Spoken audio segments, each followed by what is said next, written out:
Hello everybody, welcome to Coco's Crochet. I'm Litsa and today is our Hobbii CROCHET Advent for 2024. So the crochet along that's been happening for 3 weeks already, because now we're up to week 3, as you can see on the little bag here. 3 out of 4, so 1 more to go. So I'm so excited to bring you this project. It is absolutely beautiful. So before we get started, those of you that have just joined us, if you'd like to see the unboxing or unsacking, because they're little sacks and they're actually great project bags. Let me tell you, I've been carrying around this project in this bag while I've been working on it today, in actual fact, because today is Monday the 16th of December 2024, and this pattern was released just under 24 hours ago on Sunday the 15th of December. It's around 5:30 p.m. Sydney, Australia time, and I thought I'd best come on and share what I've made with you so far, and then we'll get, ready for the next project. But in this sack here, as I was saying, and those of you that may have just joined us, you can actually see a spoiler alert video of all the bags with everything that's inside them. So today, I'm not going to talk about everything that came in the bag other than the yarn, because that's what's very important for a crochet along, isn't it, guys? The yarn. And let me tell you, the yarn in here is absolutely gorgeous for this project.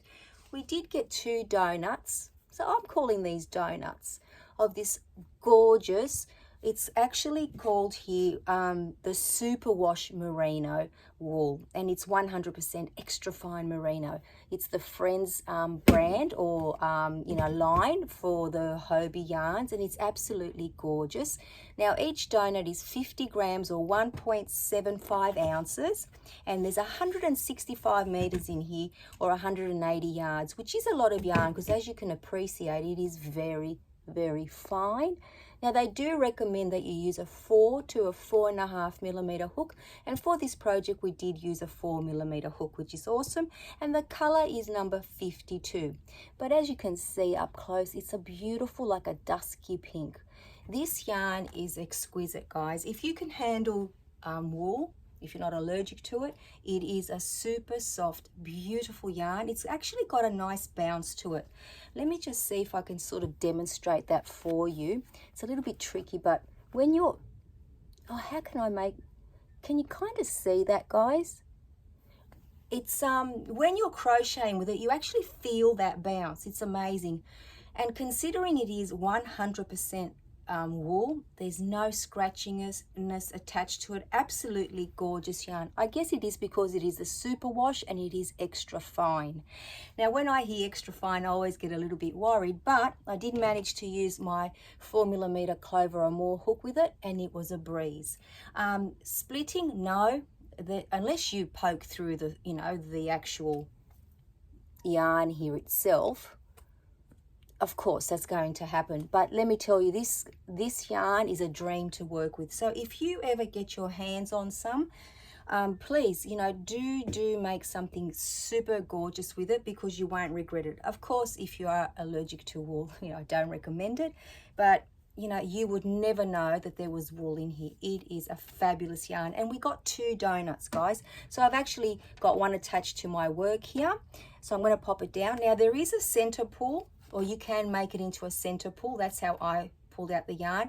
So it just glides out, which I absolutely love. And I did have to frog a couple of times, only because I was rushing and I, made a little mistake in the pattern, and it does, frog like a dream as well. So it is a very beautiful yarn, and I'm so happy that there was some in there. And when I first saw it, I thought, with a yarn this thin or this fine, it'd be awesome for a shawl, right? And you guessed it, that's what we were making. We have been given to make project number 3. And those of you that have already been on the Hobbii website, you probably noticed that it is a free pattern once again, which is very generous of Hobbii and Tony. And it is called the Snowdrop Kerchief. Isn't it gorgeous? Now up close, you can see how pretty that and lacy and dainty this pattern is, and I'll show you mine in just a moment. Now Tony does highly recommend that you give it a wet block. I've never done a wet block before, but I'm sure that I'll work out how to do it. I'm thinking maybe even a steam block would work because it is, you know, a natural fiber. I personally have a steamer that I've never used, so if I do experiment with you, I'll let you know how I go. Now, this can actually be made 3 ways, meaning depending on how long you make it, you can wear it either as a bandana on your head or a bandana around your neck. Or if you continue with more balls of yarn, like if you use, you know, the amount that it tells you, it would be a nice, like a longer shawl. Or if you had more balls, maybe double the amount, you could actually make it into a beautiful shawl as well. So depending on your style and what you'd like from, you know, this pattern and, you know, what you'd like to create, I think it's great that it is so versatile. Now, what I've done so far is watch the video, which is super important. So when you see this, you probably think, well, that's a bit lacy. Can I handle that? Absolutely. I read the pattern and it is very, very well written.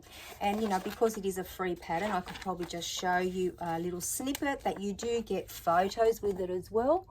And you do get very well written instructions.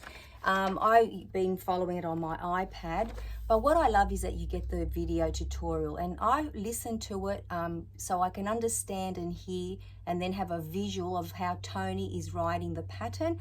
And once again, Tony has done a wonderful job, so thank you, Tony, for putting this out for us.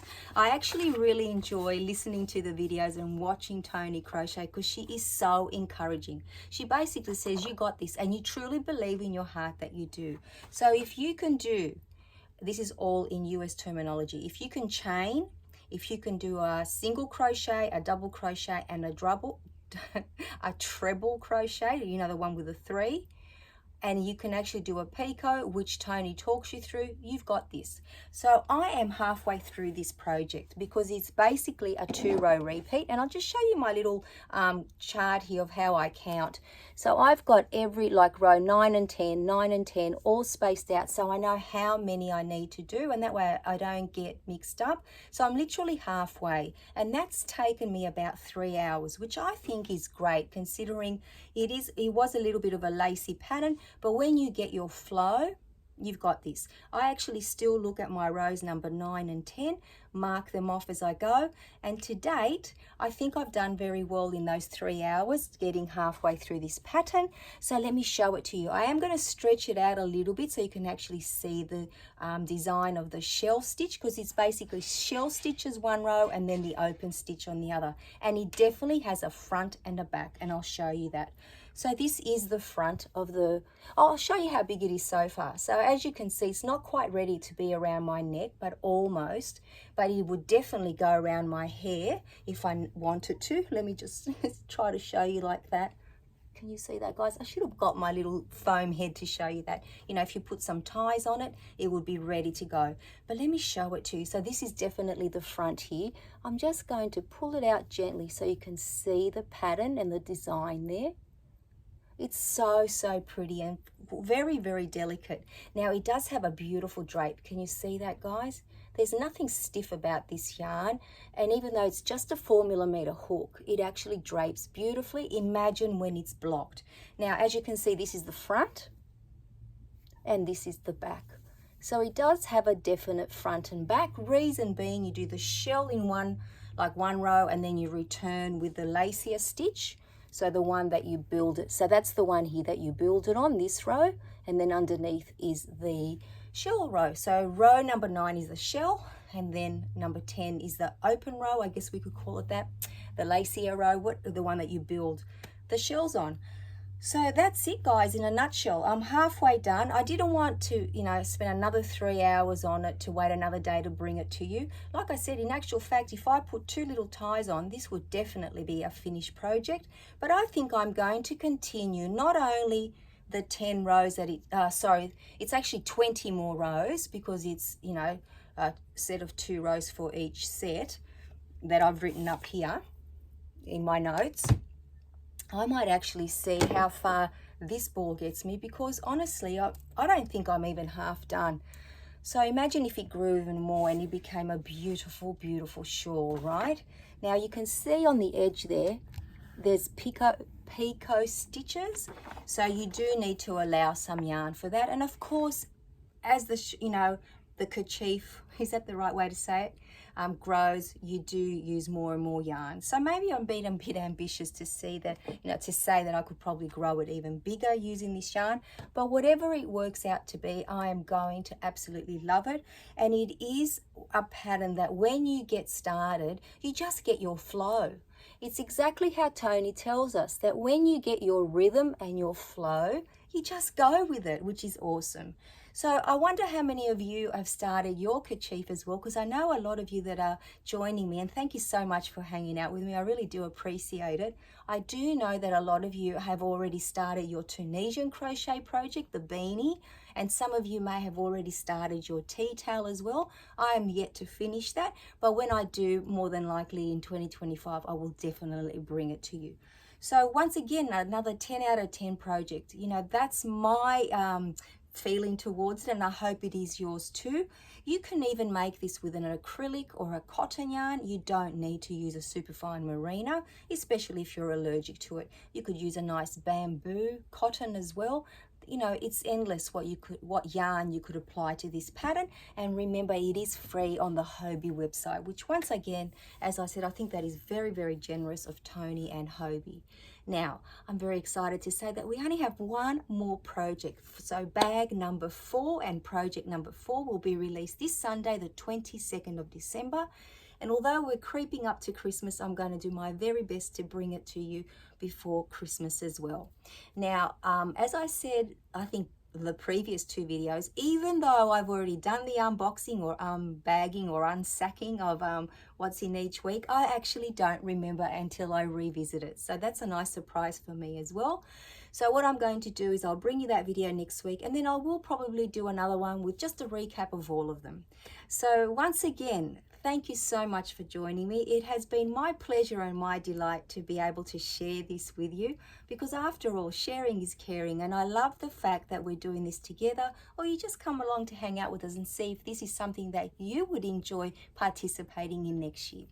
So Tony, thank you for an amazing video as always. Hobbii, thank you for, supplying us with a great Advent calendar. I'm really, really enjoying it. So once again, guys, until I see you all very, very soon, take care. Bye-bye for now.